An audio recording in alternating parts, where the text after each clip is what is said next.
ജീവൻ മുക്തി വിവേകം വാസനാക്ഷയ പ്രകരണം audio book തുടരുന്നു. വാസനാക്ഷയപ്രകാരം വാസനകളെ ഉപേക്ഷിക്കുക എന്ന് പറഞ്ഞാൽ എന്താണ്? വാസനകൾക്ക് വ്യക്തമായ ആകൃതിയില്ലല്ലോ. ഉണ്ടായിരുന്നെങ്കിൽ അഴുക്ക് തുടച്ചു കളയുന്നത് പോലെയോ പൊടി വാരി കളയുന്നത് പോലെയോ വാസനകളെ ഉപേക്ഷിക്കാമായിരുന്നു.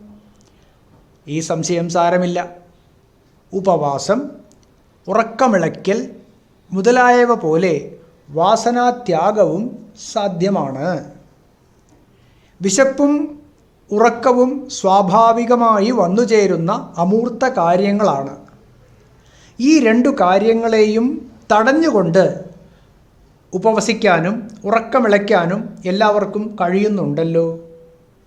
അതുപോലെ തന്നെയാണ് വാസനാത്യാഗവും. അത്ര സ്ഥിത്വാ നിരാഹാരം എന്ന് തുടങ്ങുന്ന മന്ത്രമുച്ചരിച്ച് സങ്കല്പത്തെ ദൃഢപ്പെടുത്തി ശ്രദ്ധാലുവായി തീരുന്നത് കൊണ്ടാണ് വിശപ്പിനെ തടയാൻ കഴിയുന്നത് എന്ന് ചിലർ വാദിച്ചേക്കാം.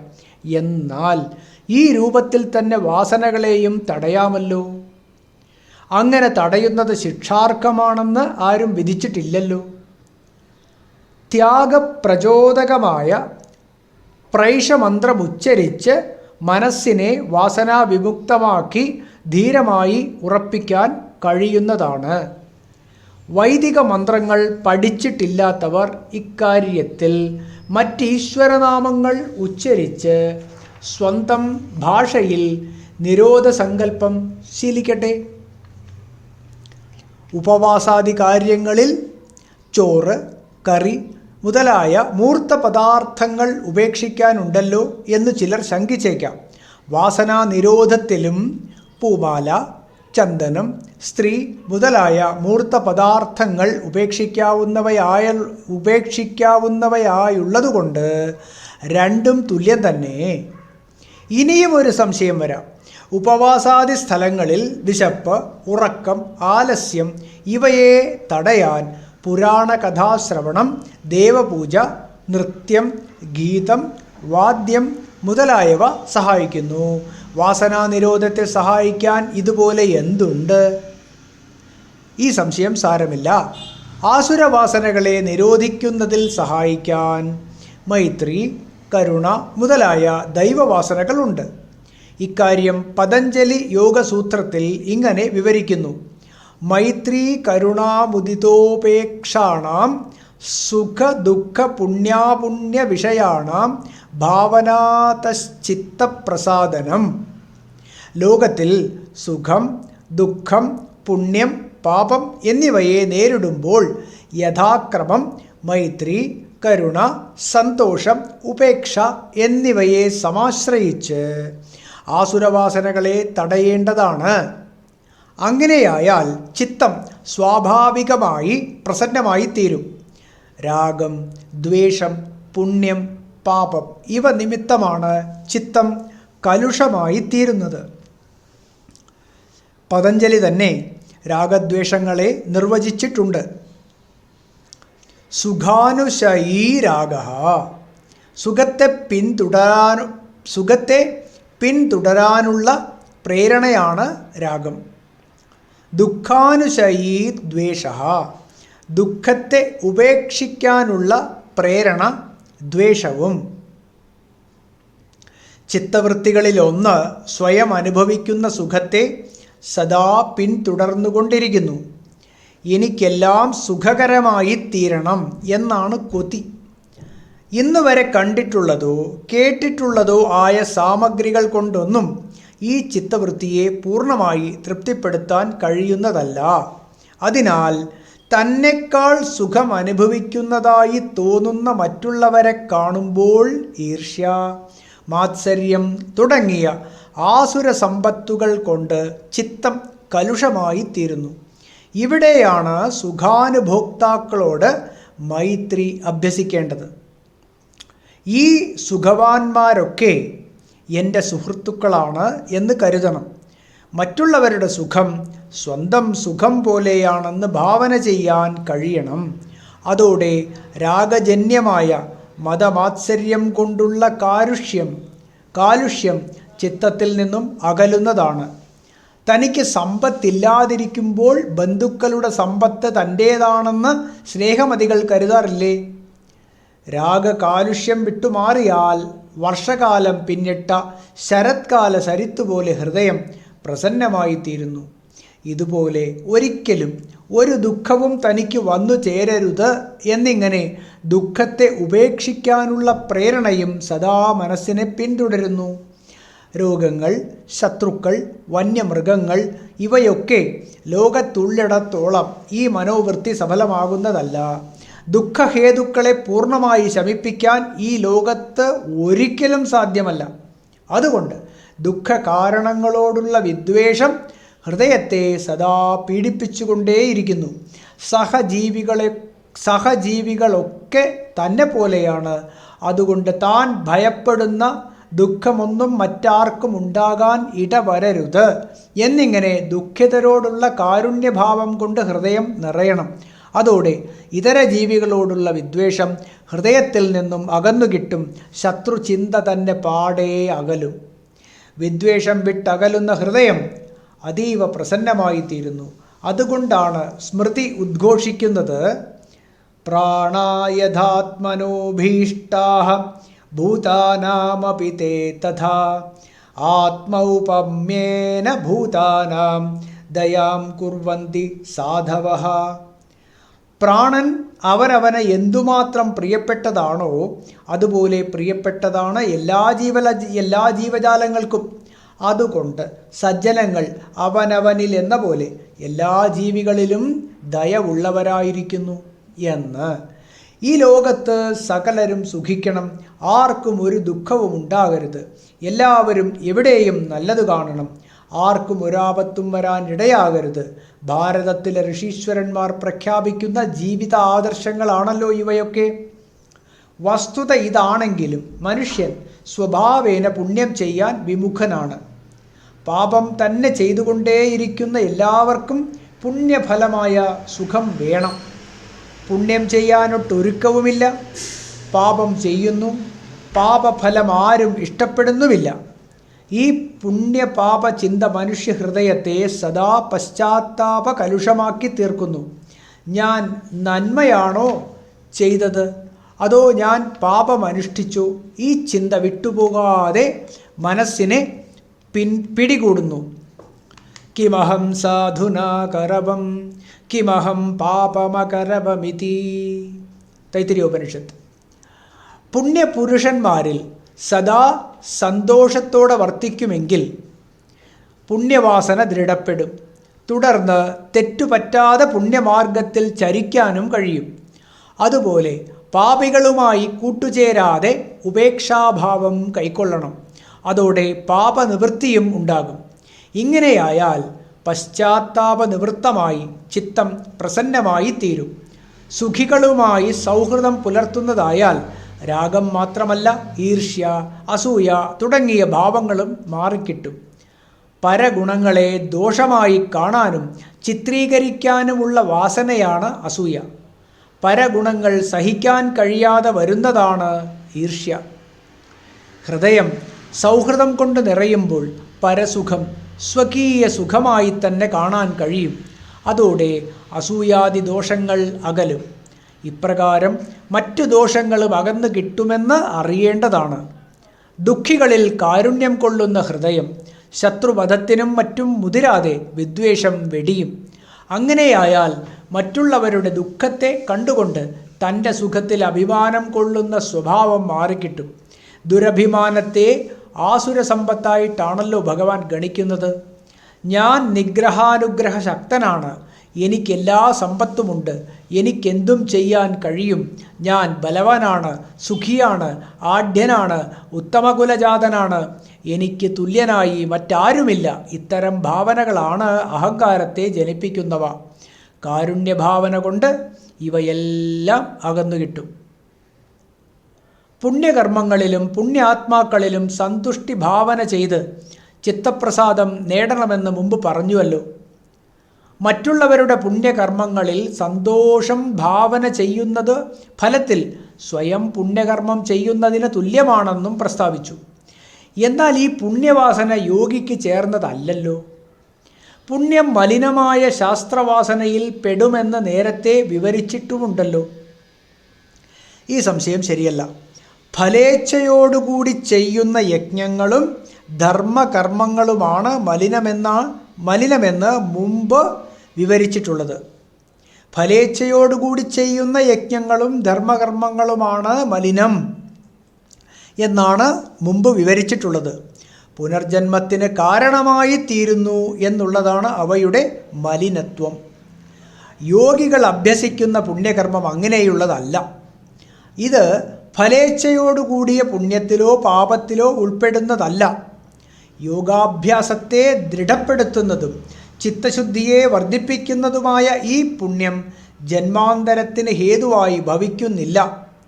യോഗിയുടെ ഫലേച്ഛ കൂടാത്ത പുണ്യകർമ്മം ലൗകിക പുണ്യപാപങ്ങളിൽ പെടുന്നില്ലെന്ന് പാതഞ്ജല സൂത്രവും പ്രഖ്യാപിക്കുന്നു. കർമാശുക്ലകൃഷ്ണം യോഗിനസ്ത്രിവിധമിതരേഷാം എന്നാണ് പതഞ്ജലിയുടെ സൂത്രം. ഫലേച്ഛയോടുകൂടി ചെയ്യുന്ന വേദവിഹിത കർമ്മങ്ങളാണ് ശുക്ലകർമ്മങ്ങൾ. വേദത്തിൽ നിഷേധിച്ചിട്ടുള്ളവ കൃഷ്ണകർമ്മങ്ങൾ.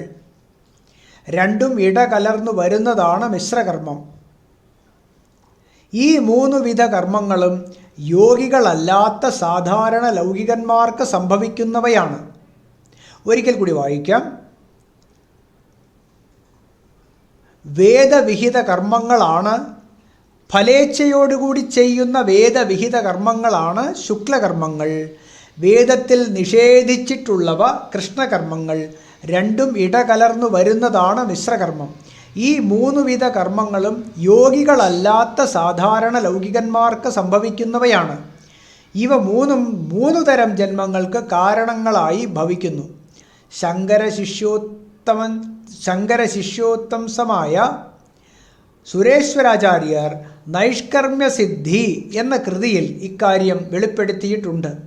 പുണ്യകർമ്മം അഥവാ ശുക്ലകർമ്മം ദേവത്വത്തിന് കാരണമായിത്തീരുന്നു. നിഷിദ്ധകർമാനുഷ്ഠാനം അഥവാ കൃഷ്ണകർമ്മം നരകപ്രാപ്തിക്കിടയാക്കുന്നു. പുണ്യപാപമിശ്രമായ കർമ്മമാകട്ടെ മനുഷ്യജന്മത്തിനും കാരണമായിത്തീരുന്നു. ഇവിടെ ഒരു സംശയം വരാം. യോഗദാർഢ്യത്തിനായി അനുഷ്ഠിക്കുന്നവ നിഷിദ്ധകർമ്മമല്ലാത്തതുകൊണ്ട് അതിന് കൃഷ്ണകർമ്മത്വമില്ലെന്ന് സമ്മതിക്കാം. അത് വിധിക്കപ്പെട്ടതായതുകൊണ്ട് ശുക്ലകർമ്മമായി അംഗീകരിക്കാൻ എന്താണ് തടസ്സം? അതായത് ഇവിടെ ഒരു സംശയം വരാം. യോഗദാർഢ്യത്തിനായി അനുഷ്ഠിക്കുന്നവ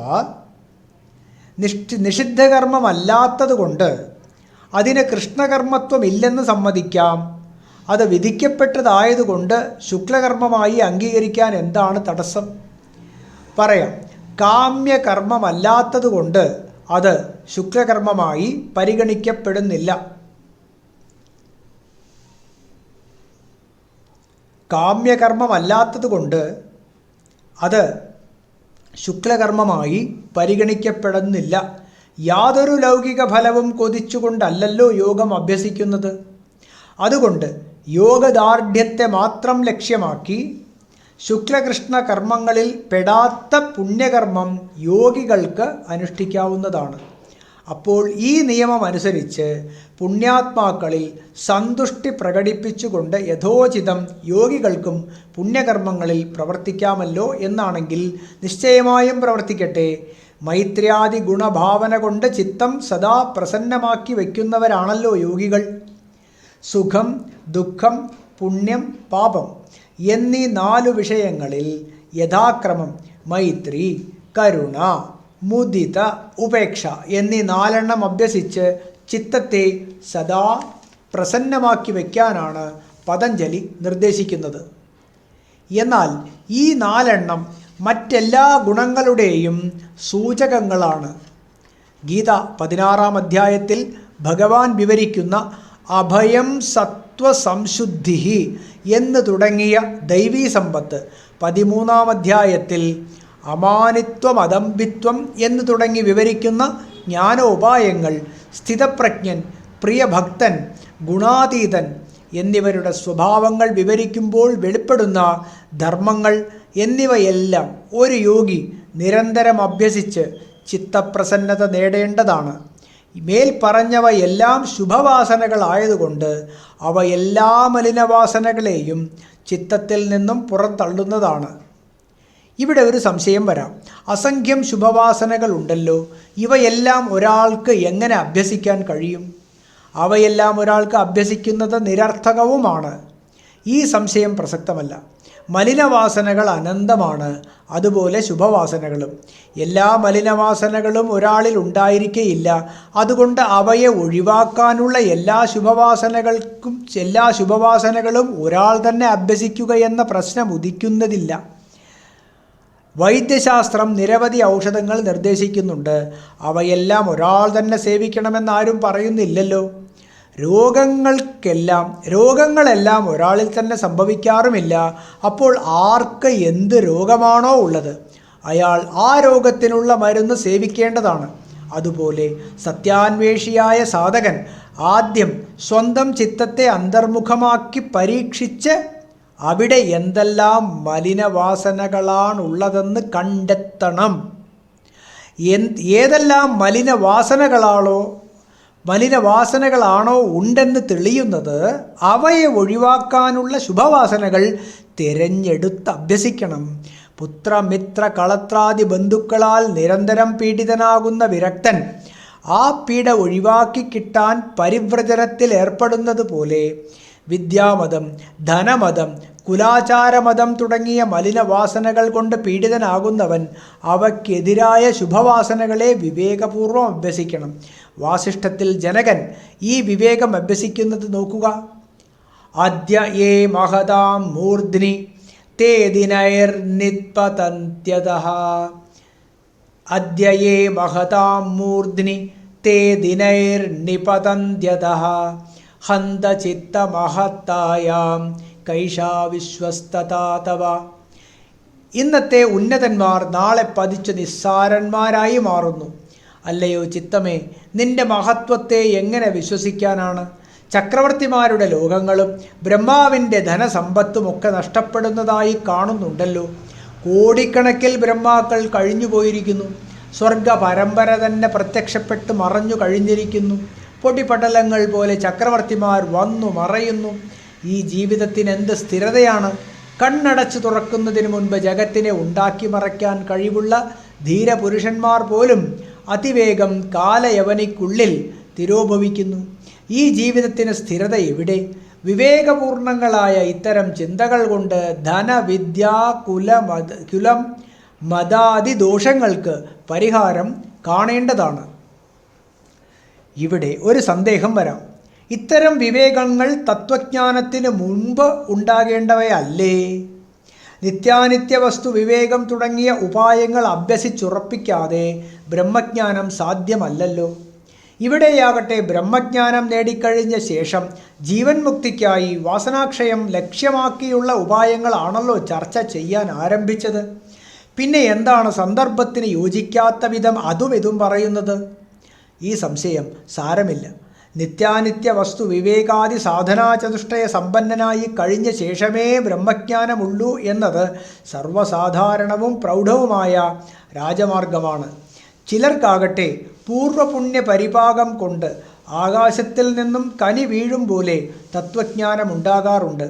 ജനകന് തത്വജ്ഞാനമുണ്ടായത് ഇപ്രകാരമാണെന്ന് വാസിഷ്ഠത്തിൽ വിവരിക്കുന്നു. ജനക മഹാരാജാവ് പൂന്തോട്ടത്തിൽ ഉലാത്തുമ്പോൾ 2 സിദ്ധന്മാർ ഒരു വള്ളിക്കുടലിൽ ഇരുന്ന് ആത്മസ്വരൂപം ചർച്ച ചെയ്യുന്നത് കേൾക്കാനിടയായി. അപ്പോൾ അവിചാരിതമായിട്ടാണ് അദ്ദേഹത്തിന് തത്വജ്ഞാനം ഉണ്ടാകുന്നത്. തുടർന്ന് പൂർണ്ണമായ ചിത്തവിശ്രാന്തിക്കായി അദ്ദേഹം മേൽ കാണിച്ച പ്രകാരം ചെയ്യുകയുണ്ടായി. അതുകൊണ്ട് ഇത്തരം വിവേക വിജ്ഞാനം തത്വജ്ഞാനാനന്തരം ജീവൻ മുക്തി നേടുന്നതിൽ സന്ദർഭോചിതം തന്നെയാണ്. ഇനിയുമുണ്ടാകാം ഇവിടെ സന്ദേഹം. ഈ വിവേക വിചാരം ജ്ഞാനലാഭത്തിനു ശേഷമാണല്ലോ ഉണ്ടാകുന്നത്. ജ്ഞാനലാഭത്തിന് ശേഷം മലിനവാസന തുടരുന്നില്ല. ആ സ്ഥിതിക്ക് ശുദ്ധവാസന തുടർന്ന് അഭ്യസിക്കേണ്ടതായിട്ടില്ലല്ലോ? ഈ സംശയവും യഥാർത്ഥമറിയാത്തതുകൊണ്ട് തോന്നുന്നതാണ്. ജനകന് ജ്ഞാനലാഭത്തിനു ശേഷം മലിനവാസന തുടർന്നുണ്ടായില്ലെന്നത് ശരിയാണ്. എന്നാൽ യാജ്ഞവൽക്യൻ, ഭഗീരഥൻ തുടങ്ങിയവരിൽ ജ്ഞാനലാഭത്തിനു ശേഷവും മലിനവാസന തുടരുന്നതായി കാണുന്നു. യാജ്ഞവൽക്യനും അദ്ദേഹത്തിൻ്റെ പ്രതിയോഗികളായിരുന്ന ഉഷസ്ഥൻ, കഹോലൻ തുടങ്ങിയവർക്കും കലശലായ വിദ്യാമതമുണ്ടായിരുന്നതായി കാണുന്നു.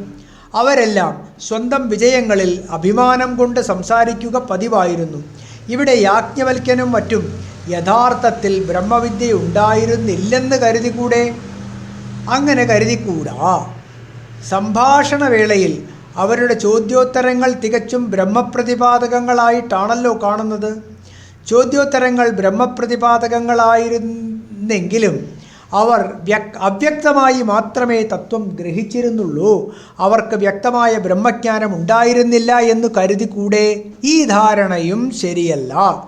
അങ്ങനെയായാൽ അവരുടെ വാക്യങ്ങൾ ശ്രവിച്ച് ബ്രഹ്മജ്ഞാനികളായിത്തീരുന്ന ആധുനികരുടെ ബ്രഹ്മവിജ്ഞാനവും അവ്യക്തമാണെന്ന് വന്നുപോകും. ഇനിയും യാജ്ഞവൽക്യൻ തുടങ്ങിയവർക്ക് വ്യക്തമായ പരോക്ഷജ്ഞാനമേ ഉണ്ടായിരുന്നുള്ളൂ, അപരോക്ഷജ്ഞാനം ഉണ്ടായിരുന്നില്ല എന്ന് പറഞ്ഞുകൂടെ? അതും പറഞ്ഞുകൂടാ. സാക്ഷാത് അപരോക്ഷാത് ബ്രഹ്മ, പ്രത്യക്ഷമായി നേരിട്ടു കാണുന്ന ബ്രഹ്മം എന്നിങ്ങനെ പ്രത്യക്ഷ ബ്രഹ്മത്തെക്കൊണ്ട് ഉപക്രമിച്ചുകൊണ്ടാണ് ചോദ്യോത്തരങ്ങൾ തുടരുന്നത്. ആത്മജ്ഞാനിയും സ്ഥിതപ്രജ്ഞനും. Audio book തുടരുന്നതാണ്.